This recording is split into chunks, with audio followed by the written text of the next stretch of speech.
We've put together a quick video to help pharmacy students prepare their content for electronic evaluation using eFolio. We're going to show 3 specific tasks. First, we're going to opt in to the University of Minnesota Pharmacy evaluations. Then we're going to complete the required forms without copying and pasting from Microsoft Word. And then we're going to complete your index of submission form. First, once you've logged in, take a second to familiarize yourself with the screen. On the left side are your content controls. Adding new content, the content you've saved into My Content panel, and your trash bin. In the center is the workspace. This will be changing depending on what tasks you're performing. On the right side, you've got the site controls. We won't be using these controls for these tasks. If you've used them for previous submissions, you can leave what's there until your instructors tell you it's safe to remove those sites or pages.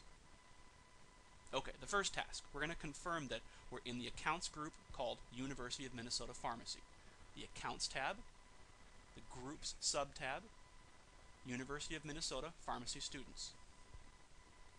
Once you confirm that you're in this group, you're going to check this new checkbox that says, I approve evaluators to review questionnaires. And we're going to click Save. If you don't see the University of Minnesota Pharmacy Students as a group, you need to talk with your instructors to see just how to join that group. Next up, we're going to go back to the Build screen, to the New Content, and click Questionnaires. Once you're in the questionnaire library, notice that there's 3 groups now that are associated with your group. There's the UofM Pharmacy group, UofM Pharmacy Linked Forms, and the UofM Pharmacy Indexes of Submission. Let's start with the Pharmacy group. All of the forms for this year's assignments are now listed inside the UofM Pharmacy group for both Year 1, labeled P1, and Year 2 students, labeled P2. For the sample, we're going to choose P1A1 and complete the questionnaire. The first field is a required field called Activity Title. You have to enter an appropriate activity title for each form that you save into the system.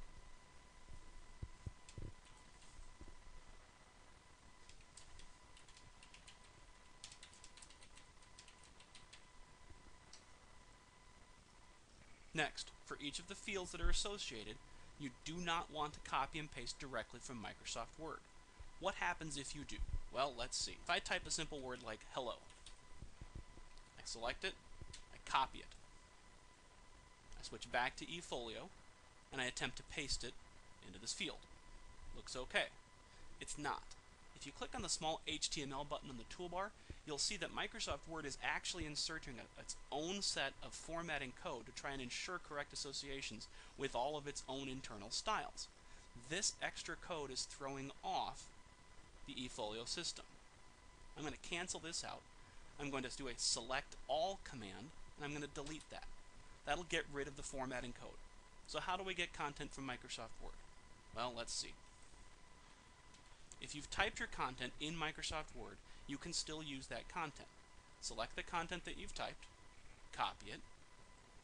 Inside eFolio, there's a small button on the toolbar with a little T that says Paste as Plain Text. When I click on that button, I get a pop-up dialog box. Now I can do my paste command and choose Insert. That will type in the code exactly as text without any of the extraneous formatting. If I click on the HTML button now, notice that there's only the text that I've typed. You have to use that Paste as Text button to ensure the Microsoft Word formatting does not throw off the eFolio system. Some people are also using Notepad as an external text editor. They're copying and pasting to Notepad, and then copying and pasting again from there into eFolio. That is also acceptable. So what happens if you've already pasted in content from Microsoft Word? Again, you have to click into the field, right-click to select all, and then tap Delete. That will get rid of any extraneous code that Microsoft Word has tried to force into your eFolio account. Then use the features we just discussed. Click on the plain text button, paste into that window, and click Insert.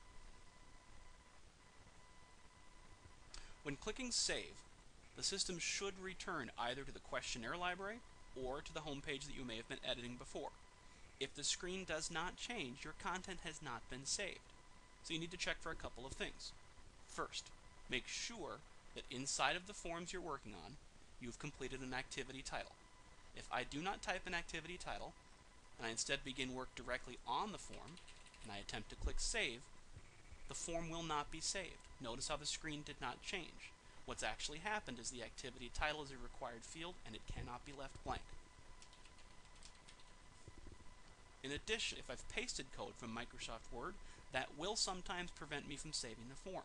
So again, identify which fields have Microsoft Word code in it, select all, delete the content that's there, and retype or repaste the content as plain text. Then clicking Save should allow my screen to return to the questionnaire browser or to the page I was editing previously. Check your My Content panel to see that your forms are being saved correctly. Okay, third and final task. To present your forms to your evaluator, you're going to perform the following steps. Back to the New Content panel, Questionnaire Browser. We're going to look at this last category of forms for the pharmacy students, indexes of submission. There are two of them, one for Year 1 students and one for Year 2 students. Choose the correct index of submission based on your year of school. The index of submission acts as a large table of contents for this year's assignments. Each category has a collection of buckets. Each bucket is mapped to one of the forms you're expected to complete for your course of study. For A1, notice that I'll be expected to complete 2 visits for Year 1 students. So there are 2 buckets, one for my first visit and one for my second visit. I will select my Content panel.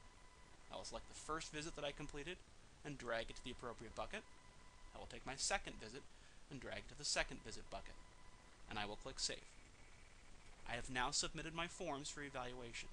That's the last step I need to perform. My forms are now available to the evaluators and there are no extra steps. Be aware that each action that you perform in eFolio is automatically stamped with the date and time. Make sure you complete and save your forms on time to receive full credit for your work.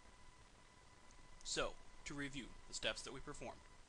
Under the Accounts tab, under the Groups sub-tab, University of Minnesota Pharmacy students, you must check I approve evaluators to review questionnaires. Once checked, click Save. Step 2. Complete your individual forms using New Content, Questionnaires, selecting the correct questionnaires from the U of M Pharmacy group. Make sure that you are not copying and pasting from Microsoft Word, and if you do choose to use from Microsoft Word, make sure you use the Paste as Text option, and make sure you're using a unique name for each of the activity titles. 3. Complete your appropriate index of submission form and save it. If you have questions or problems, be sure to contact the eFolio Minnesota Help Desk.